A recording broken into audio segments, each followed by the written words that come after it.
afternoon, everyone. I'm Desiree Dembski-Hamlin with Freedom's Way National Heritage Area. On behalf of the organization, I would like to welcome you here today for Declaring Independence Then and Now.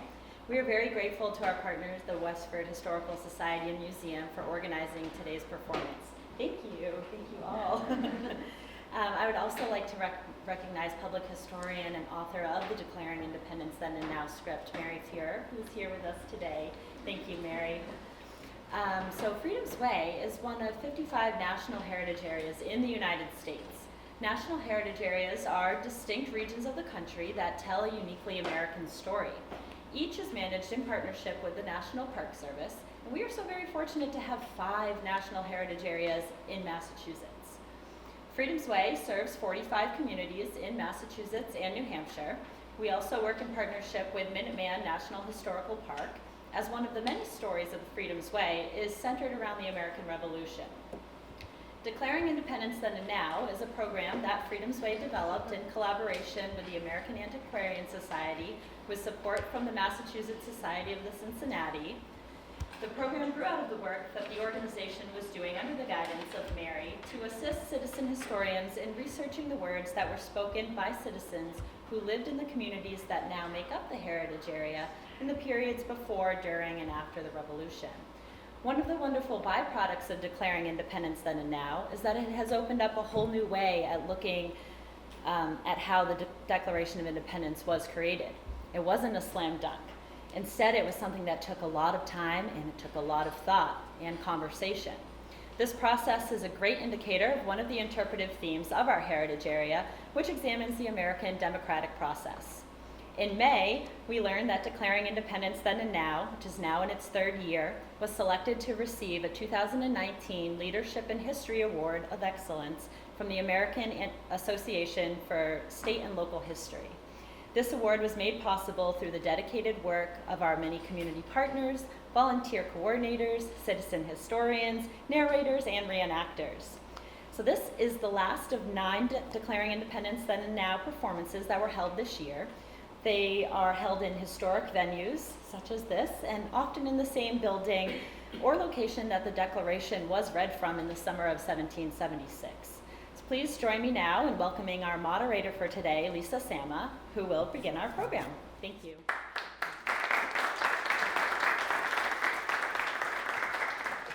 Thank you and good afternoon, and thank you for coming. Before we begin, I would like to introduce the people that are going to be doing the reading today. So our narrator is Linda Green, who is the director of the museum. And speaker number 1 is Leslie Howard. Speaker number 2 is Denise Villamere. Our selectwoman, Elizabeth Almeida, is speaker number 3. Anita Tonakarn-Wen is speaker number 4, and Alyssa Villamere is speaker number 5, and I am your moderator. The Declaration of Independence is revolutionary. It was in 1776, and it remains so today, as it boldly professes what is and what could be. The Declaration announced the birth of a nation, one governed by and for the people, in order to secure liberty, equality, and justice for all. For over 200 years, we have been engaged in a struggle to redeem these revolutionary promises. Today, the Declaration remains a remarkable document of what we as a nation must continually strive to become.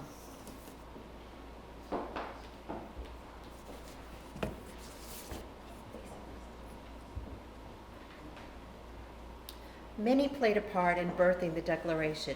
In the spring of '76, when the Continental Congress considered independence from Great Britain, it wanted assurance from each colony would support this risky endeavor. The colonies responded with language of independence, language they had heard over the previous 10 years of popular protest.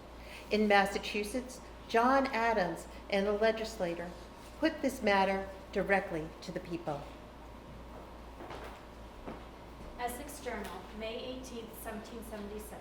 Resolved, as the opinion of this House that the inhabitants of each town in this colony ought, in full meeting, advise whether that if the Honorable Congress should, for the safety of the said colonies, declare them independent of the Kingdom of Great Britain, they, the said inhabitants, will solemnly engage with their lives and fortunes to support them in this measure.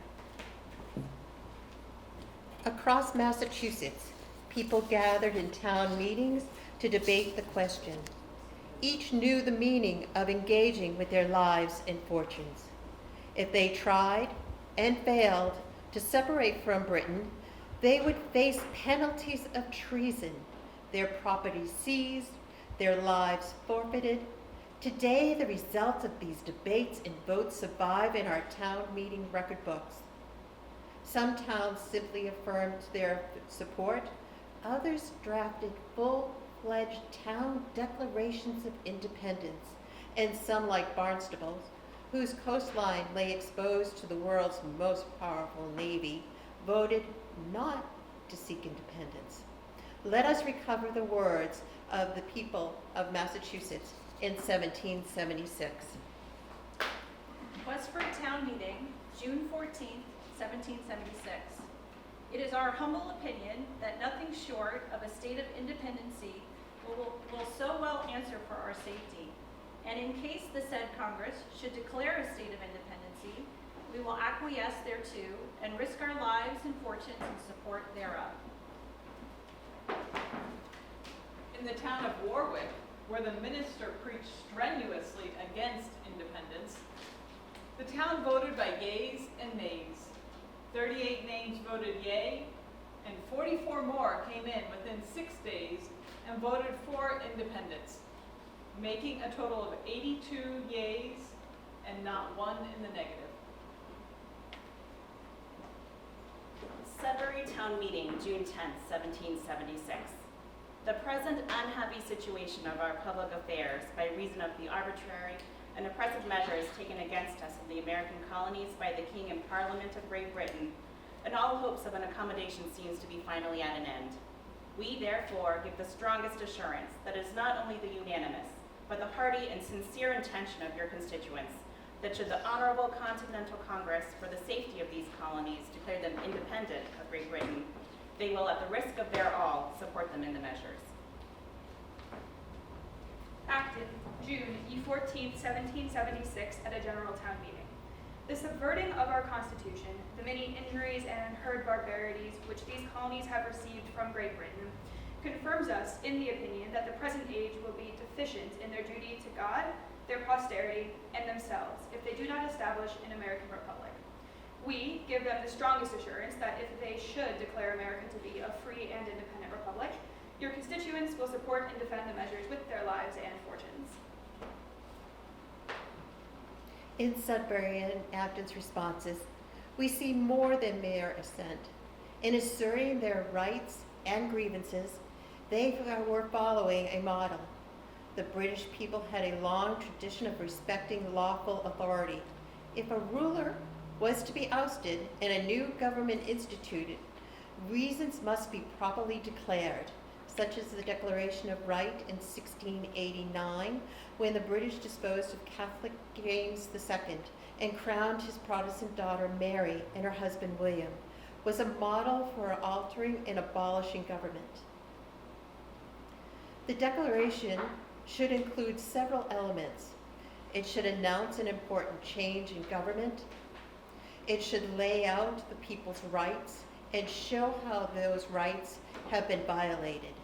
It should declare that as a result of these violations, the ruler has broken his contract with the people and abdicating his authority. And finally, it should announce the creation of a new government. Malden, a Declaration of Independence, May 17, 1776.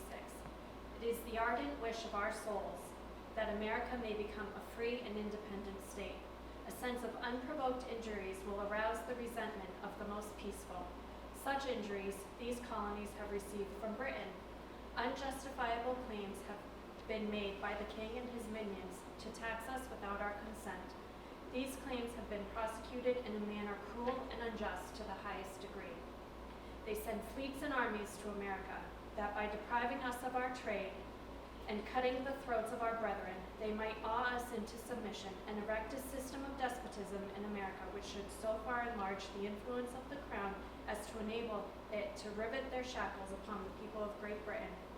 For these reasons, we are confirmed in the opinion that the present age will be deficient in their duty to God, their posterity, and themselves if they do not establish an American republic. More than 3/4 of the Massachusetts towns drafted statements of independency that spring, almost all of them positive. Crafting, debating, and voting on these statements solidified support and mobilized towns. It primed the people for the Declaration of Independence. When the Continental Congress ultimately declared independence, word traveled fast. By July 14th, an express rider carrying the declaration reached Worcester, where Isaiah Thomas waylaid him. The activist printer took the declaration to the steps of the meeting house and proclaimed it to the assembled crowd before allowing the rider to carry it on to Boston. This marked the first time those memorable words were heard in Massachusetts. Public celebration ensured. Massachusetts Spy, Worcester, July 24th. On Monday last, a number of patriotic gentlemen of this town assembled on the green near the Liberty Pole, where the bells were set a-ringing and drums a-beating.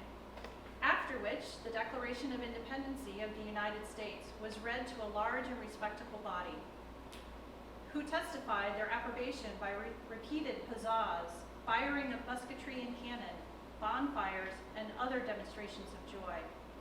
The Sons of Freedom repaired to the tavern, where toasts were drunk, including perpetual itching without the benefit of scratching to the enemies of America. In Boston, one of the Sons of Liberty read the Declaration from the old State House balcony to jubilant crowds below. Then the legislature ordered the document to be proclaimed in every village and town. In council, July 17, 1776, ordered that the Declaration of Independence be printed and a copy sent to the ministers of each parish within the state, and that they be required to read the same to their respective congregations, and to deliver it to the clerks of their town, who are hereby required to record the same in their town books, and there to remain as a perpetual memorial thereof. When they heard the Declaration proclaimed in their towns in July of 1776, the people recognized the words as their own, the grievances expressed as trials they had experienced, the liberties asserted as their birthright. Hear the Declaration of Independence now, as it was heard proclaimed to Massachusetts townfolks 240 years ago. The Declaration of Independence. The Declaration begins by announcing a great change in government. The reasons for this change must clearly set forth for all, colonists, British, and the whole world to understand. In Congress, July 4th, 1776, the unanimous declaration of the 13 United States of America. When in the course of human events it becomes necessary for one people to dissolve the political bands which have connected them with another, and to assume among the powers of the earth the separate and equal station to which the laws of nature and of nature's God entitle them, a decent respect to the opinions of mankind requires that they should declare the causes which impelled them to the separation. Then, in the most memorable passage, the Declaration asserts equality and universal rights to liberty of all people, and the responsibility of government to ensure these rights. Everything else in the Declaration flows from these extraordinary claims. Behold these truths to be self-evident, that all men are created equal, that they are endowed by their Creator with certain unalienable rights, that among those are life, liberty, and the pursuit of happiness, that to secure these rights, governments are instituted among men, deriving their just powers from the consent of the governed, that whenever any form of government becomes destructive to these ends, it is the right of the people to alter or to abolish it, and to institute new governments. laying its foundation on such principles and organizing its powers in such form as to them shall seem most likely to affect their safety and happiness. The Declaration then professes the colonists' respect for established law. However, those laws have been so repeatedly violated that to continue under current government would amount to surrendering to tyranny. Prudence, indeed, will dictate that governments long established should not be changed for light and transient causes, and accordingly all experience hath shown that mankind are more disposed to suffer while evils are sufferable than to right themselves by abolishing the forms to which they are accustomed. But when a long train of abuses and usurpations, pursuing invariably the same object, evinces a design to reduce them under absolute despotism, it is their right, it is their duty to throw off such government and to provide new guards for their future security.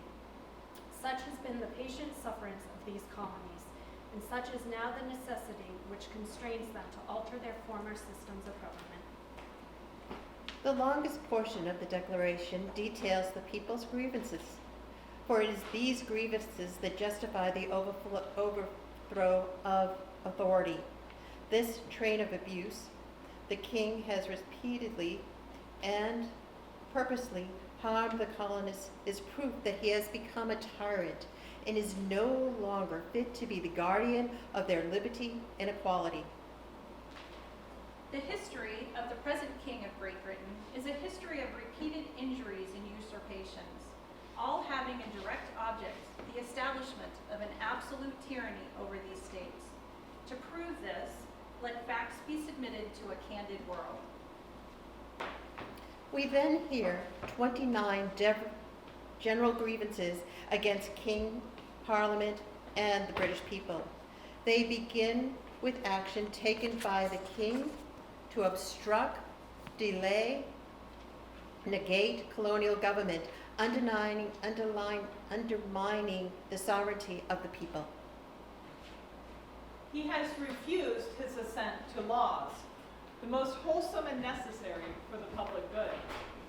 He has forbidden his governors to pass laws of immediate and pressing importance, unless suspended in their operations till his assent should be obtained. And when so suspended, he has utterly neglected to attend to them. They protest that the king, fearing large legislative bodies, had refused to allocate representatives to the growing frontier, denying settlers their rightful voice in government. He has refused to pass other laws for the accommodation of large districts of people, unless those people would relinquish the right of representation in the legislature, a right inestimable to them and formidable to tyrants only.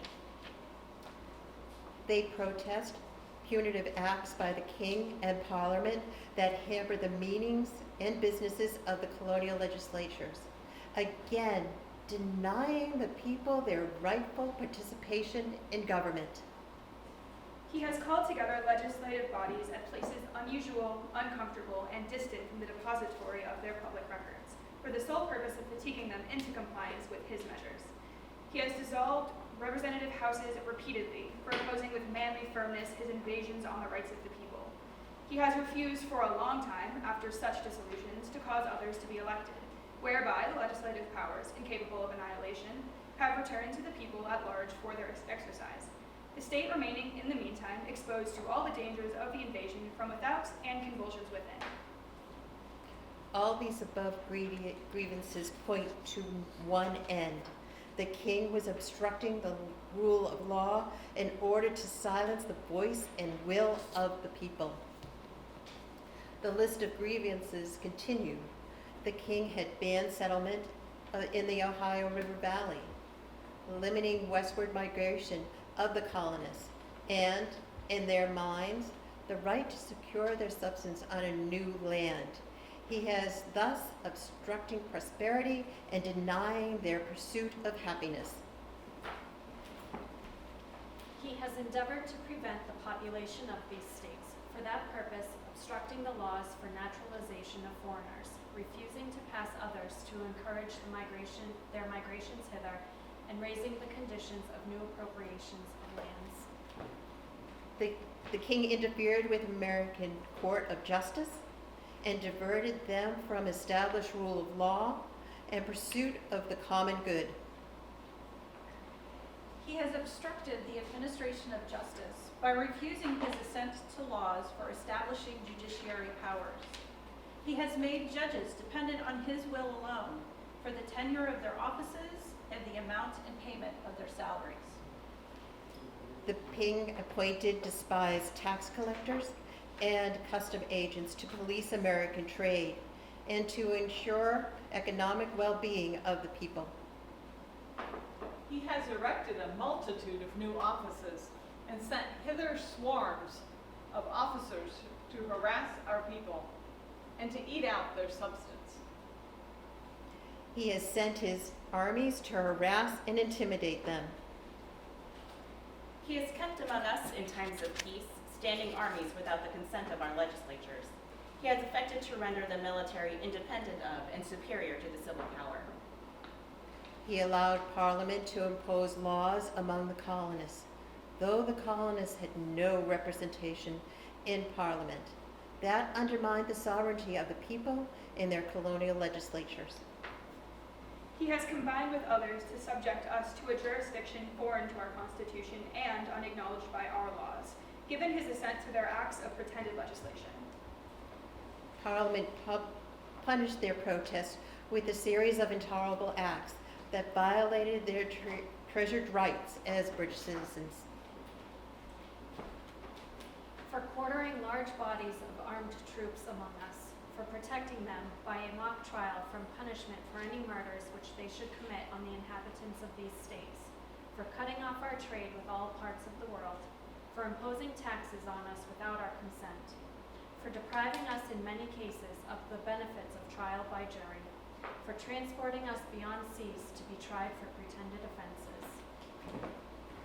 Parliament allowed French law and Catholic religion to persist in Quebec after it became an English colony. This and other acts the colonists believed threatened their prized English constitutional law and Protestant religion.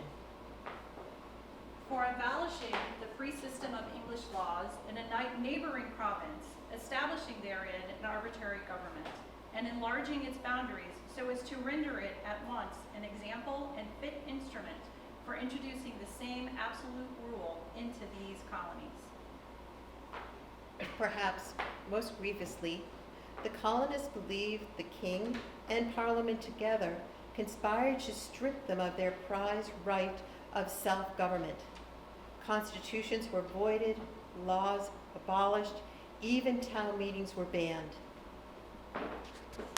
For taking away our charters, abolishing our most valuable laws, and altering fundamentally the forms of our government.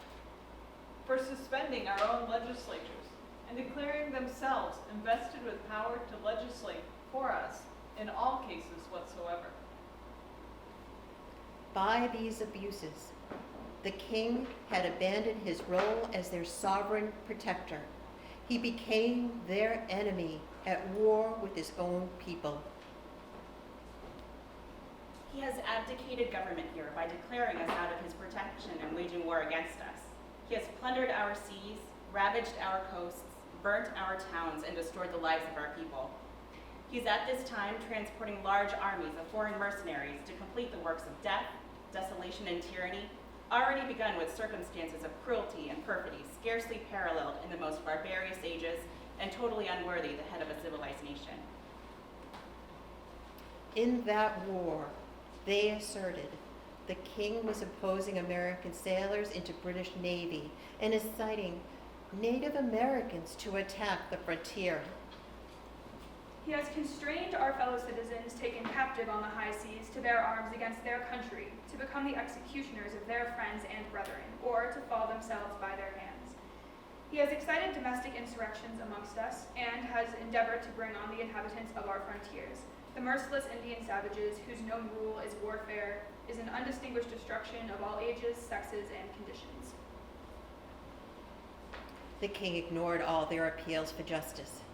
Therefore, he forfeited his place as ruler and left the people ungoverned. In every stage of these oppressions, we have petitioned for redress in the most humble terms. Our repeated petitions have been answered only by repeated injury. A prince whose character is thus marked by every act which may define a tyrant is unfit to be the ruler of a free people. The British people, too, once held in warm brotherly affection and banded them to the abuses of king and parliament. In grief, the colonists must separate from their ancestral kin. Nor have we been wanting in attentions to our British brethren. We have warned them from time to time of attempts by their legislature to extend an unwarrantable jurisdiction over us. We have reminded them of the circumstances of our emigration and settlement here.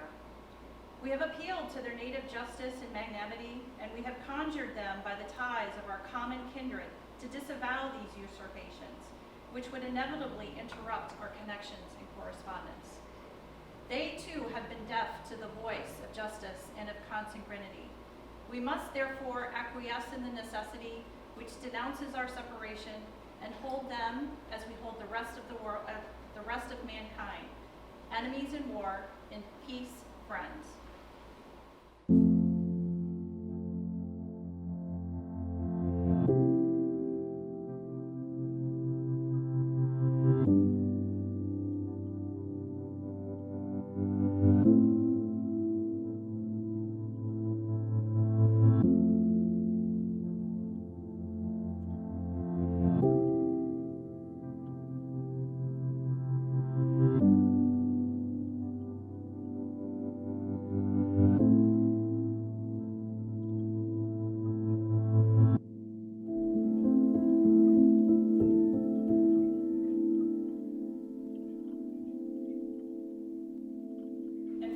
Of this declaration, with a firm reliance on the protection of divine providence, we mutually pledge to each other our lives, our fortunes, and our sacred honor.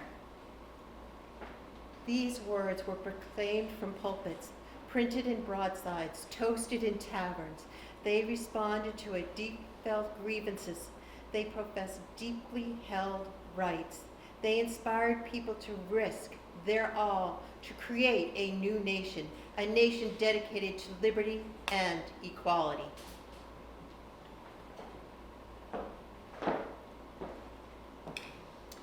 For over 240 years, we have wrestled with fulfilling the Declaration's promises of liberty and equality. The challenges are with us still to secure liberty, to ensure equality before the law, and to provide the means for all to pursue their full potential and their happiness. The Declaration is a living document. It draws its vitality from each generation's pursuit of liberty and equality. We have contested: does liberty apply to slaves? Equality to women? What are the rights of immigrants? Is equal justice ensured across races, across religious creeds? Do all have an equal voice and equal power of representation? What does equality mean in society divided by class and wealth? Does poverty jeopardize liberty? Does liberty imply essential rights to health, education, and welfare? Under what conditions do we forfeit the promised rights to liberty and equality? When our government falls short of ensuring liberty and equality, what redress do we have for our grievances, and how do we exercise that? We are heirs of this obligation to redeem the promises of the Declaration of Independence. So I ask all of you, how are we doing?